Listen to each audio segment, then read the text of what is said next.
No, I wouldn't.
Yeah, good morning, everybody. We're just waiting for a few more people to join, and then we will be able to get going. Going to probably give it another 2-3 minutes and just see who else joins us, and then we'll be ready to go. Thank you for your patience.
Okay, it's now 10:03.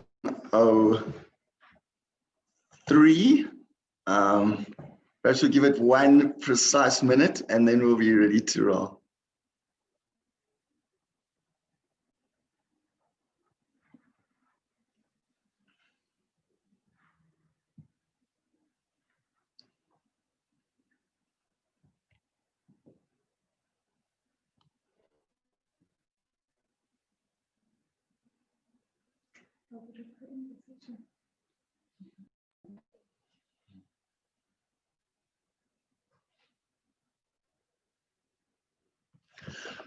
Okay, should we roll in?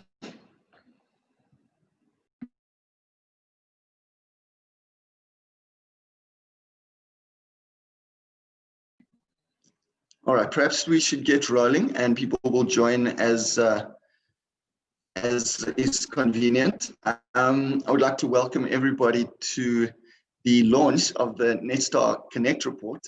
My name is Hagen Engler of Ogilvy PR. We are suppliers to Netstar, and today's event is about the launch of the Netstar Connect Report 2020-21, which is about the intersection of connectivity and mobility. And in fact, Netstar have been active in the space for about 25 years. They helped to launch the South African vehicle tracking industry, which is very much about telematics, which has more recently come to be known as the Internet of Things. It's about devices and vehicles and things communicating via the internet, and where this intersects with mobility, there's some fascinating processes in place, and that's what the Netstar Connect Report is all about. So If I can just ask any media, I thank you all for joining us and giving us some of your valuable time. If you do have questions, please post them in the Q&A bar, and we'll get to those as the time arrives. Our speakers today are Pierre Brouwer, the MD of Netstar. He's going to give us a bit of an industry overview. Lindile Kloko, who is the Netstar Executive of Sales, is going to talk to us about some fascinating insights that we were gained during the COVID-19 lockdown, which was, because Netstar tracks so many cars and vehicles, they've actually got some great insights into how effective the lockdown was, people's behavior, retail trends, crime. There were just some great insights. Then our guest speaker is Victor Khadebe. He's the founder and CEO of Mzansi Aerospace Technologies, and he's going to talk to us about virtual mobility and some of the opportunities around that.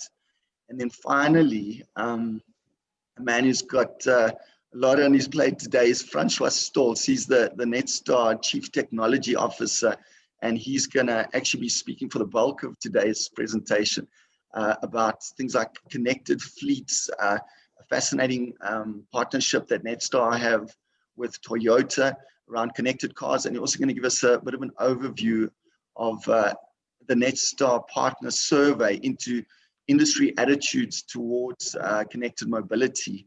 But all of these insights are expressed at greater length and greater depth in the Netstar Connect Report itself, which you can all receive, and there will be links shared and will be sent to you for your perusal. But first up, I'd like to hand over to Netstar MD Pierre Brouwer for his insights into our fascinating industry. Pierre, over to you. Thank you very much, and good morning to everyone, and most welcome to today's online launch event of the Netstar Connect Report 2020. And appreciate your time, and thanks again for joining us. A new era of connectivity, quite true. The way we're connecting with each other today. I'm sitting at the most southern tip of Africa, down in Cape Agulhas. My colleagues in the East Rand, West Rand, Sandton, Centurion, so everybody on this call from all over the country. But we're going to have a go at it, and very proud to be launching this report today. So we've been in the telematics business, since 1994. We celebrated 26 years today, and we essentially established South Africa's vehicle tracking and recovery industry. We've seen the evolution of the industry. So while we're always learning, we also have been able to get some real and great insights in real time about the Internet of Things and connected mobility. Well, these are two of the biggest buzzwords of our time. This is basically telematics, just in another name. The pandemic that we've all become accustomed to has really transformed mobility for most of us and made us more dependent on connectivity than ever. It forced us to take a new look at our mobility choices as citizens. It so happens that because of the industry we operate in, we have access to a lot of data about the impact of the pandemic and what that means for us as citizens and society and corporate citizens. There's some interesting stats, and Francois, I suppose, will touch on them later in the report. Is today we ingest over 240 million data points on a daily basis at Netstar. It's all cloud-based, hosted from an Azure perspective, and a lot of insights in what we see in our data sets. We're going to talk about how effective was the lockdown. What is the future of driving? How will IoT shape our cities going forward? We have many insights into these questions, so we have collated them in this Netstar Connect report and our contribution to the debate around connected mobility in our society. Lindile Kloko, my colleague, the sales exec, he's going to take you through the learnings, the impact of COVID-19 on the lockdown in terms of our retail habits and also the crime trends that we have in our local market. Then we're very proud also to have Victor Khadebe as our guest speaker. He's been introduced earlier. And he'll be talking about virtual mobility, working from home, e-commerce, connected cars, and the role of data in our lives today. And then finally, Francois is going to talk as our Chief Technology Officer about the learnings in and around connected fleets, our very proud connected partnership with Toyota OEM, and then sort of also take a deep dive into the survey and stakeholder research that we've done towards connectivity and the benefits thereof. Ultimately, connected vehicles are already generating vast amounts of data. So in the future, key business differentiators will be around interpreting this data and applying it to improve customer service and business performance. And obviously, government policies shaped in and around this, but also from a monitoring and a policing perspective, what can we expect? The IoT carries enormous implications for our society, and in mobile world, vehicles are a key part of this. Urban planning, social services, and policing policy can and will be informed by this data and vast amounts of data generated. Connectivity is now, non-negotiable. The mobility leaders of the future will be those organizations that can sift and analyze the data, interpret it and apply its insights for the benefit of its drivers, organizations, and societies at large. With that, again, I'd like to welcome all of you. Thank you for your time, and I hope you enjoy the rest of the launch. And with that, I'll hand over to my colleague, Lindile. Thank you. Thank you, Pierre. And good morning, ladies and gentlemen. Today, I will just in brief and at a very high level, talk to you about navigating the pandemic with regards to the impact of COVID-19 on movement in the country. Of course, the detail and far greater insights are housed in the Netstar Connect Report, of which I would kindly implore you to take some time to study. We can start the slide pack, and then let's start. So I'll share some of the insights that we've learned and we've picked up during this time. And Netstar is in a fortunate position in that our telematics capabilities allowed us to track around 300,000 vehicles, which gave us a great opportunity to measure the impact of the COVID-19 pandemic as well as the lockdown. The data that we've used was gathered with our geospatial intelligence partners, GeoINT, and that data was anonymized for the purposes of reporting. So we gathered data around local and national travel through the location of ignition on and ignition off events of clients fitted with our tracking units. So this gave us unique and great insights into mobility, retail, as well as criminal behavior. This data showed very admirable compliance to lockdown protocols for several months. And interestingly, initial data immediately following our President Cyril Ramaphosa's announcement of an imminent lockdown on the 23rd of March showed a spike in interprovincial travel in 890 municipal wards across South Africa. You see, we can interpret this as a surge in migrant workers as well as urban professionals returning homewards to go and observe the lockdown, which was initially slated to just last 3 weeks.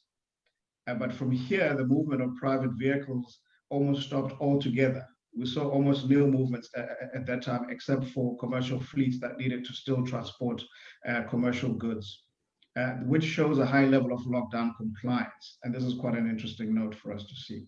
Now we can move on to the next slide so we can talk retail. In the retail space, our analysis of movement trends gave us interesting insights into shopping trends during the lockdown. For example, lower income areas showed far more movement than the higher income areas. This reflects the lower density of food retailers in poorer areas, such as townships as well as rural areas. It may also reflect that retail workers themselves are more likely to come from lower income areas, and therefore were still required to travel to work despite the lockdown. Whereas workers in more affluent areas had no need to travel, being able to work from home using their internet connections or order for delivery. Of the big four retailers, and on the retail front, another interesting distinction was that certain retailers showed spike in activity at particular times. And of these big four retailers, one particular retailer would show a spike in business during morning hours, whereas another would spike in the late afternoon. And the curfew times were clearly evident. You see that by 6 p.m. at the latest, people had completed their shopping.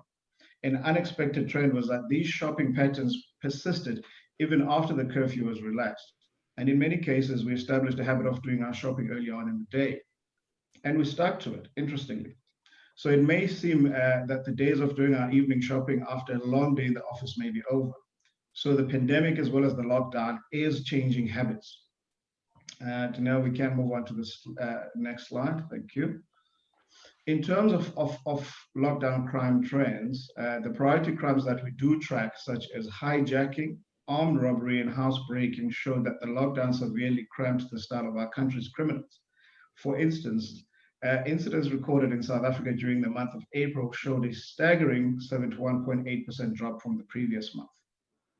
We also found that stolen vehicles were recovered far closer to the scene of the incident compared to pre-COVID-19, where around 50% of vehicles were recovered within 2 to 3 kilometers of where they were stolen. And it seemed the movement restrictions forced criminals to operate closer to home. And in closing, during the lockdown, criminal activity also showed a correlation with movement in general.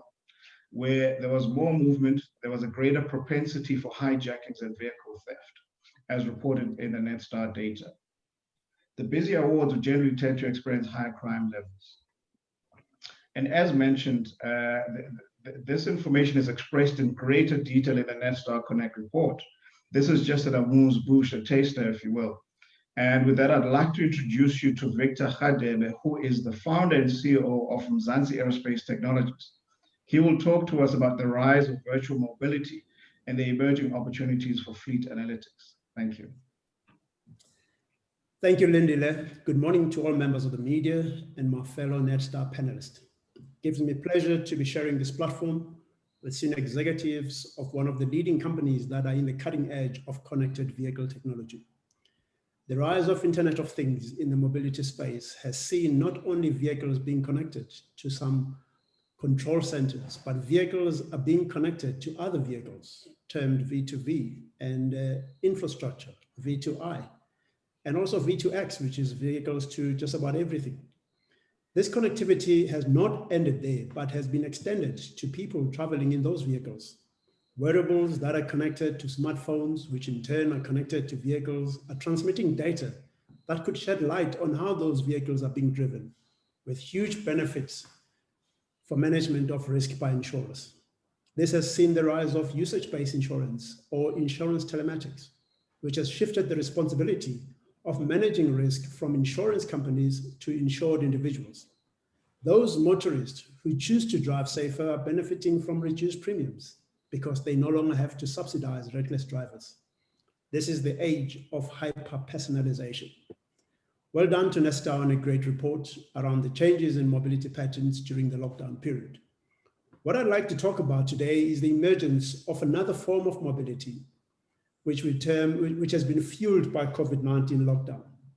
Up to the end of 2019, there had been a number of predictions about the future of work, the so-called FOW, and all these predictions never anticipated how a global pandemic would affect these changes.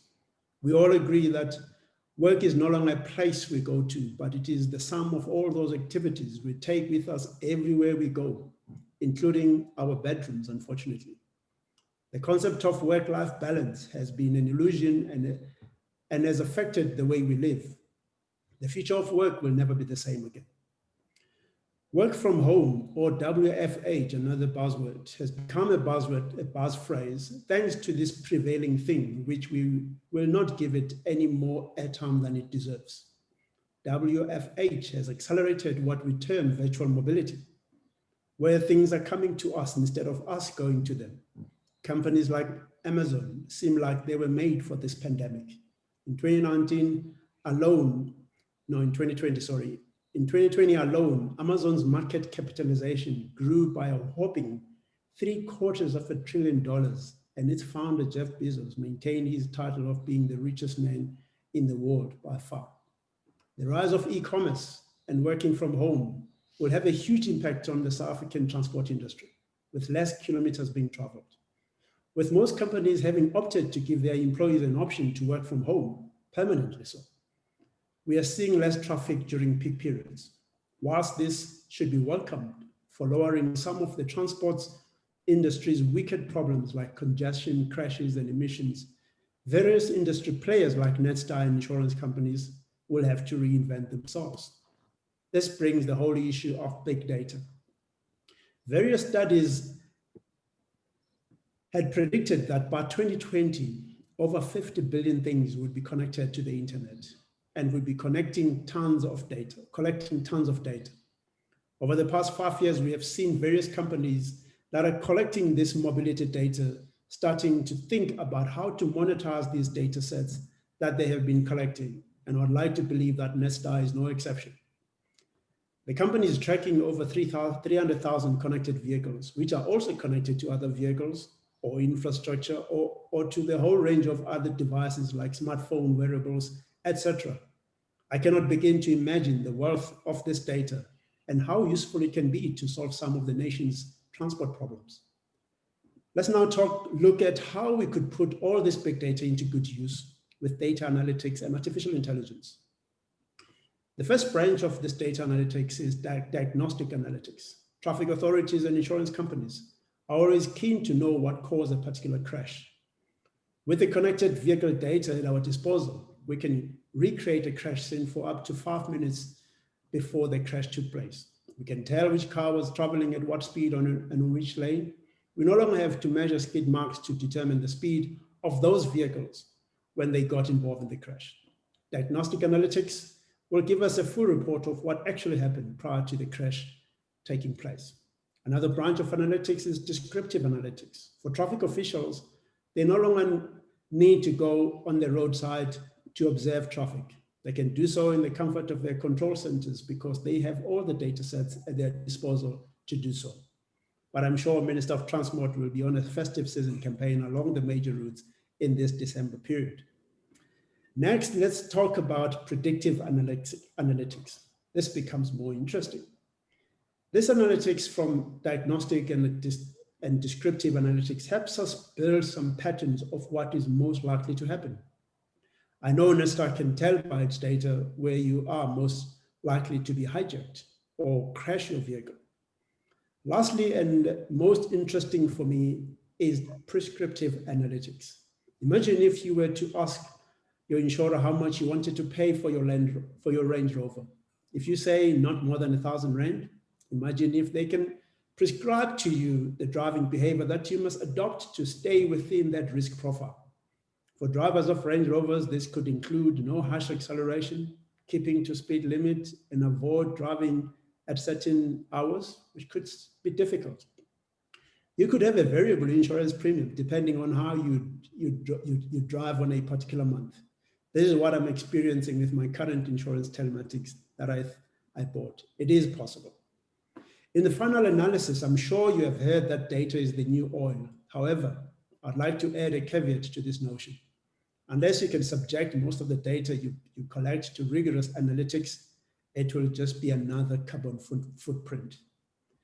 Thank you, Mr. Brevet and your team for inviting me to share our insights, and good luck in this era of mobility. Hagen, thanks for being a great moderator, and the members of the media for sparing your time to join us here. God bless. Thank you. Thank you, Victor. You're too kind. Thank you for your contribution.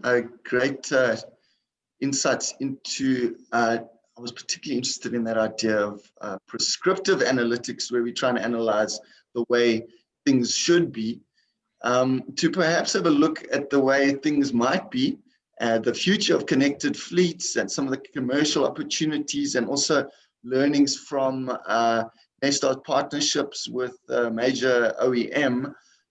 Francois Stoltz, the Netstar Chief Technology Officer. Over to you, Francois. Thank you, Hagen. And welcome to members of the media. Yeah, so I'm going to be talking basically around a couple of topics. The first topic, what is happening in our commercial fleet as far as telematics and IoT is concerned. I'm going to talk about what is happening in the consumer fleet. I'm going to touch a little bit on innovation, and especially innovation driven by data. And then I'll finish off by just giving you a few statistics around some of the surveys that we've done around the relevance of connectivity and IoT. Okay, just starting off with the first slide, just looking at what has happened in the commercial space. I think, telematics in the commercial space has been around for close to 2 decades. And it started off really with a very, very simple case, dots on a map. And at that stage, it was valuable to fleet operators to see on a map where their vehicles are. But that very quickly sort of led to more advanced applications, because if you have the geospatial data, you can now do sort of route planning, you can do route optimization, and you can actually track the vehicle to make sure that the route adherence is also followed up.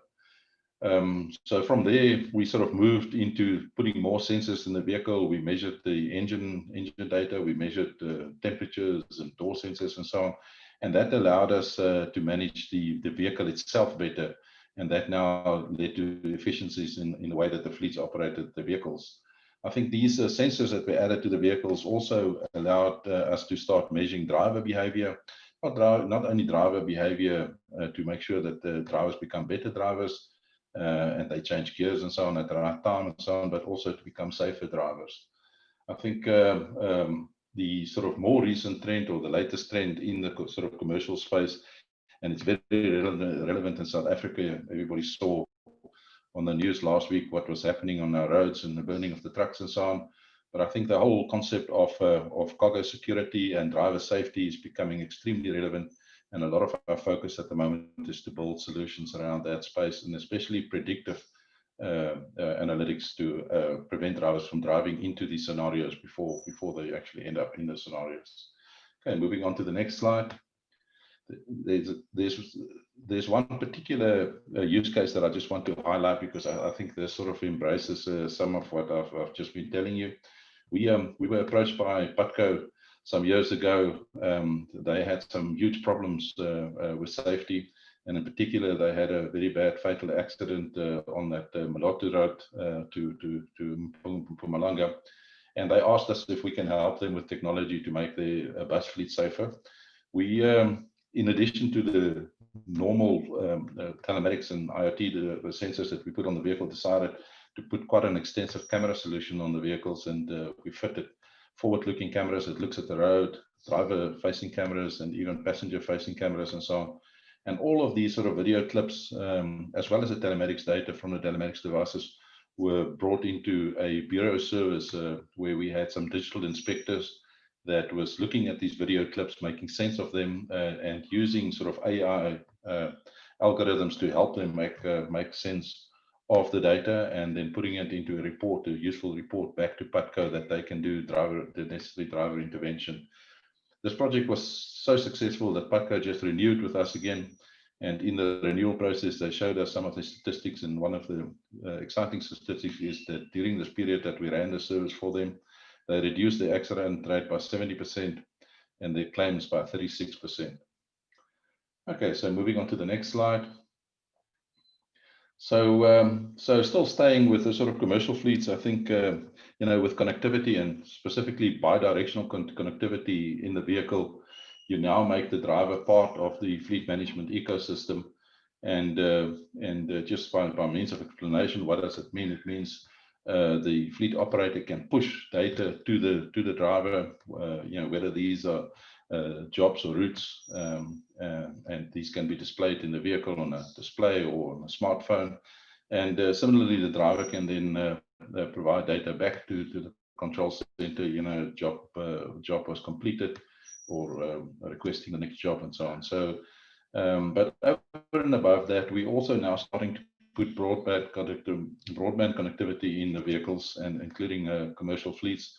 And this then will allow truck drivers not only to have a more enhanced experience during working hours, but also overnight at their truck stops, they'll be able to use the Wi-Fi connectivity in the vehicle to conduct their private business and use the connectivity for infotainment services. Okay, so moving on to the next slide. So now I'm going to move over to sort of more the consumer space, and And in the consumer space, we sort of put everything under the sort of umbrella of the connected life. Just by means of explanation, the Altron group of companies, embraces the concept of connected life. In other words, providing you with connectivity at your home, providing you with connectivity in your vehicle, and providing you with connectivity in your workplace. And of course, Netstar plays in its middle space, the connectivity in the vehicle. So in order to provide broadband connectivity in the vehicle, you need the car manufacturers to embrace the technology. And car manufacturers traditionally is very conservative in embracing these kind of new technologies. And it's also quite complicated because there's many role players that needs to come into the ecosystem. But I think we are proud to announce, and if it's not already general knowledge, that we entered into a partnership with Vodacom and Toyota about 2 years ago. And since September last year, we've been fitting every Toyota manufactured in South Africa and imported into South Africa with a device that not only provides telematics and IoT services, but also provides Wi-Fi broadband connectivity into the vehicle. Okay, moving on to the next slide. So what does this mean? So I think first of all, for the Toyota clients, it means a better client experience. Toyota has always on connectivity with their client base. It can help them to provide a better service through geospatial based alerts when a vehicle is due for services and so on.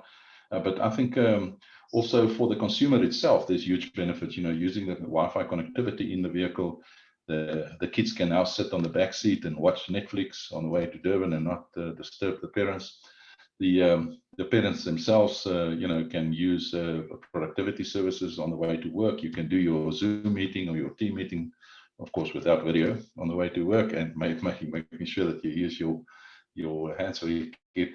But even in taxis, for example, we're rolling out a service now where taxi operators through this connectivity will be able to offer news and other infotainment services to the customers, including advertising. So it just changed the paradigm of advertising as well. And of course, there's always a first mover advantage. I think we're very happy that we had this first mover advantage with Toyota, and that has already led to us being able to go to other OEMs. At the moment, we're driving the sort of Toyota partnership globally, and we are now shipping this solution into Malaysia as well, Toyota Malaysia, to be factory fitted, and Indonesia, and hopefully soon Australia as well. Okay, moving on to the next slide. So I'm going to just talk about innovation a little bit, but I'm not going to refer too much to the slide. I just want to tell a story a little bit. So if we go to the next slide, the next couple of slides is going to illustrate some of the innovations that is possible as a result of connectivity. But I just want to take one step back. Pierre mentioned in the beginning that we're now ingesting well over 200 million and exponentially rising data points per day into our big data model. But the big data model didn't come by itself. I think we sort of 3 years ago, the data ingestion was about 20 million data points per day. And we most probably discarded about 80% of those because it was so expensive to keep it, and the infrastructure was just incapable of processing such vast amounts of data.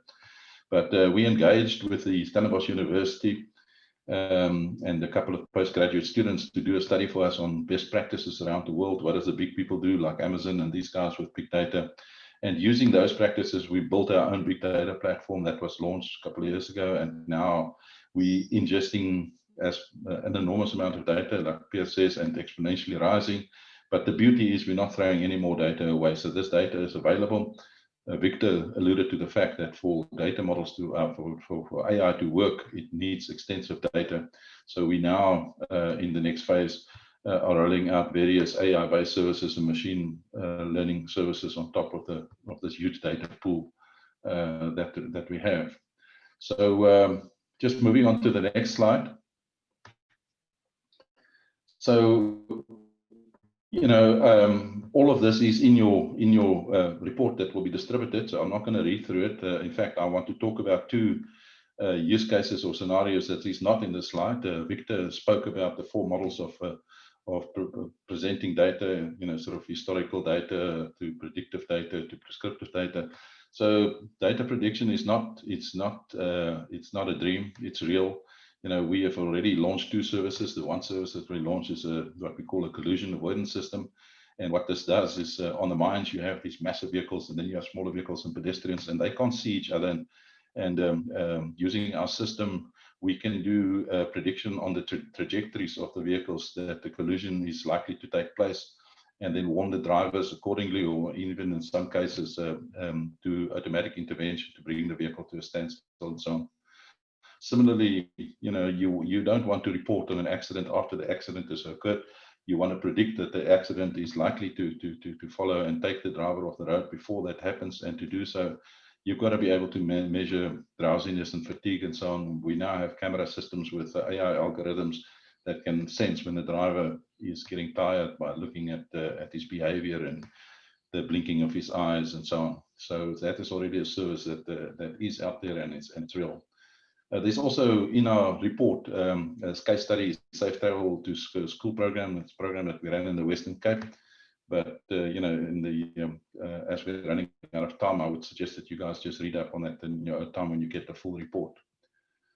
Okay, so just moving on to the last slide. I'm just going to share with you some partner insights, and this is a survey that we did. Just to determine the relevance of what we're doing, this connectivity, how relevant it is for our customers and for our partners. And I'm just going to quickly read from the slide. I think 90.7% of the survey team, the survey members strongly agreed that safety and security is important to the quality of life. In fact, 100% agreed that it was important. So again, there was a general trend that people believe that the relevance of IoT in protecting life is very relevant. And then we asked whether they felt that families are safer using a tracker in the vehicle, and 78.1% responded positively to that. And in the commercial mobility space or context, the majority of respondents showed a concern for safety and the welfare of their staff. In fact, it was 74.7%. And then I also mentioned that we're moving into the space of cargo security, and 67% of the respondents, of course, indicated that that's very important to them. Lastly, I think 64.9% of the respondents showed that they were confident that the predictive capability of technology will help them to address crime. So Pierre started off with the statement, connectivity is now non-negotiable. So I would like to end my presentation with the same statement and hand back to our organizer. Thank you, Aiken. Excellent. Thank you so much, Francois, for those insights and for your broad shoulders in steering us through so many slides. But there's some great insights there. I'm particularly fascinated by the idea of the move towards big data. It seems to me that to some extent, companies like Netstar that are traditionally in kind of a hardware and software business are now moving into the space of interpreting the data that hardware and software generates. And I think it might be fair to say that there's new skill sets that are suddenly coming into play. But perhaps we can touch on that in one of our questions. But we have received some queries. Here's one from Arthur Goldstock, who's asked, perhaps Pierre, perhaps you or Lindile, I'm not sure who would be best qualified to answer this, but it's about if you can give us a sense of what proportion of cars on the road are represented by the Netstar data, and then to what extent we can extrapolate these insights to the vehicle population as a whole, just what the numbers are and how representative they are of the broader motoring population. Thanks, Hagen. I think the last time I checked the stats, we were sort of hovering at probably between 18 and 20% of the vehicle pool fitted with telematics devices in South Africa is on books with Netstar. I think a number was mentioned of 300,000 connected vehicles, but in totality, we have about 860,000 vehicles on our books, of which today 60,000 of those vehicles are out in Australia. Our Malaysian book is probably about 25,000, the rest South Africa.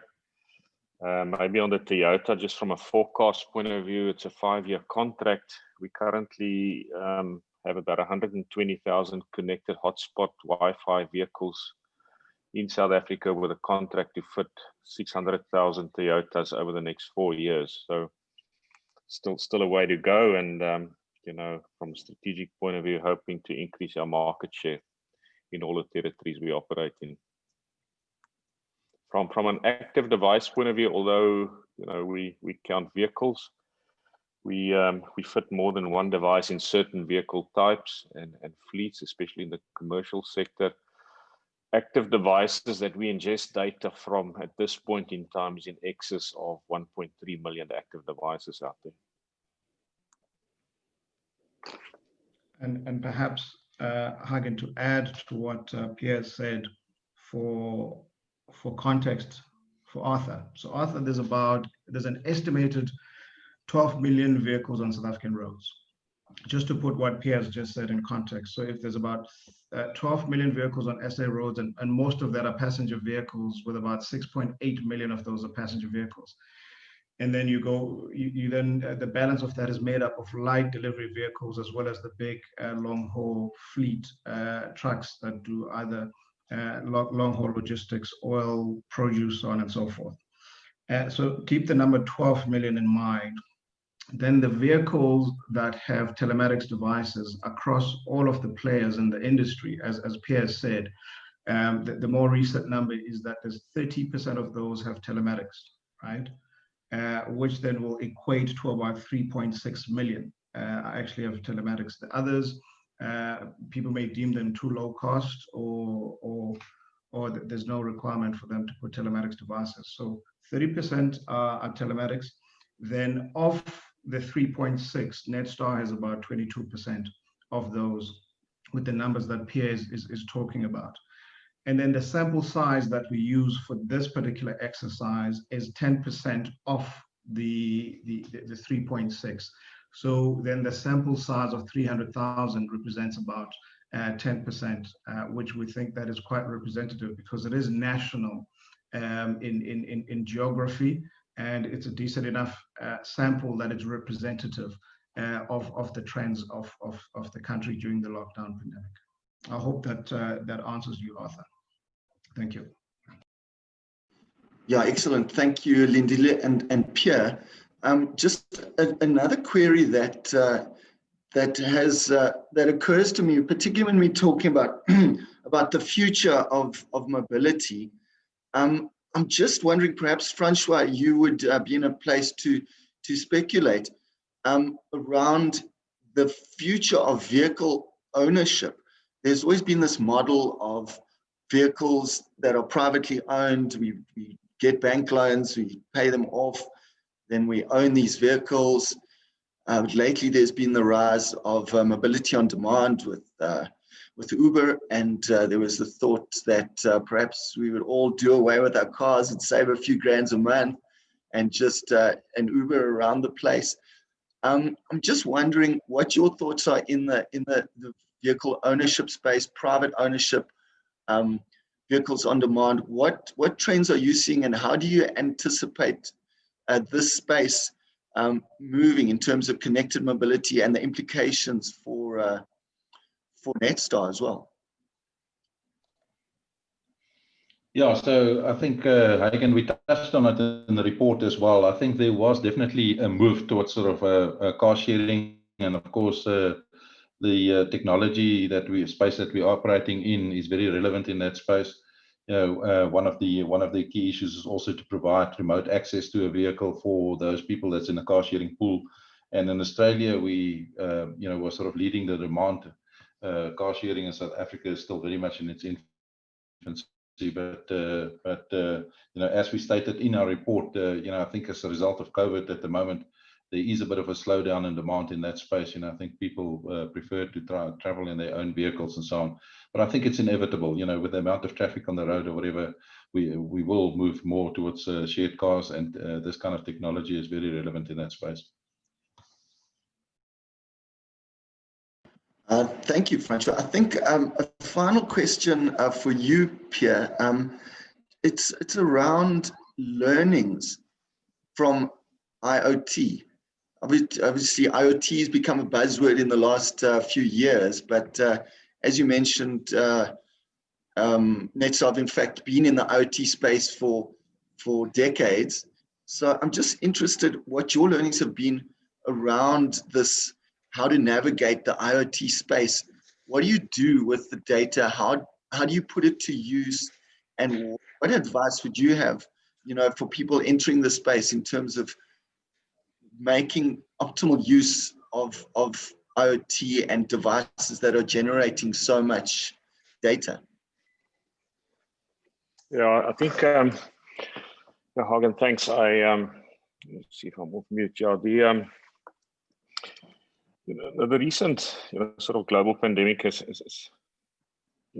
sort of put the entire world in a very vulnerable state and in a fragile state. And ingenuity, going forward is not just financial muscle.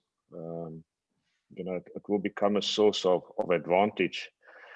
And organizations need to reinvent and renew and optimize their business models, and connectivity and IoT plays a critical and a fundamental part. The traditional telematics model, 26 years ago, as Francois mentioned, was very reactive. The future model is very proactive, and that's where we start optimizing the fleets from a cost per kilometer perspective, the best and the safest route and the most economic route to travel on. Those are the type of insights that now should go to fleet owners ahead of the transaction. So these amount of data sets, Francois said we sort of discarded 70% of that data sets.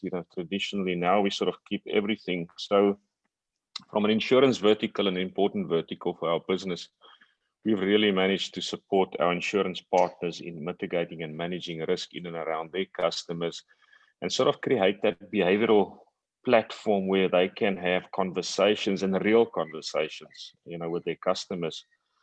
So, if I'm involved in an accident and I receive a call and support immediately, that's what we're opting for, and that's what we provide, our partners. And it also helps them to facilitate quicker claims, and turnaround times on their claims. We've spoken about the fleet and optimization. The other interesting dynamic, and this is just my personal views, if you look at the business sectors in South Africa, the small, medium business, there's a massive amount of these businesses, and they've really suffered through the pandemic. But, pre-COVID, I think it was in excess of 20,000 new businesses registered on a monthly basis in South Africa, and they all have needs from an information point of view in terms of where's my fleets, where's my delivery going, where does my garden service, how do I optimize, all of those questions in my mind is really where the IoT space comes in, and we harvest that data and provide real-time information back to our customers. And then obviously the millennials, my kids fall in that space. They get grumpy if they don't have connectivity, even on the beach where we live today. So being connected the whole time is really critical for especially the millennials.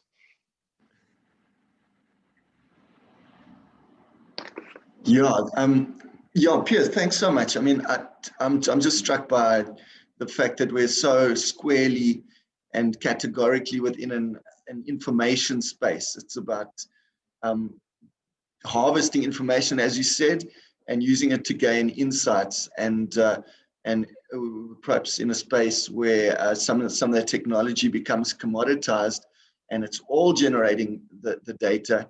And it's about what use we can put it to enhance people's lives. And I guess in this instance, enhance people's mobility experience. So I think we've covered most of the touch points of the Netstar Connect report quite effectively. It will be shared with all of our attendees. If anybody else would like access to it, they can please request from OLVPR. We'd be more than willing to share it with you. Some great insights, some surveys of fleets and of personal private drivers, insights, and also a very fascinating view of the future of connected mobility. So on that note, I thank everybody for your time, and I wish you the best of luck and an enjoyable Tuesday further. Thank you so much for your time. Thank you very much. Thank you. Thank you, Hagen. Thanks a lot. Sure, sir. Thanks. Yes. Thank you, Victor. Thanks for joining us. It's a pleasure.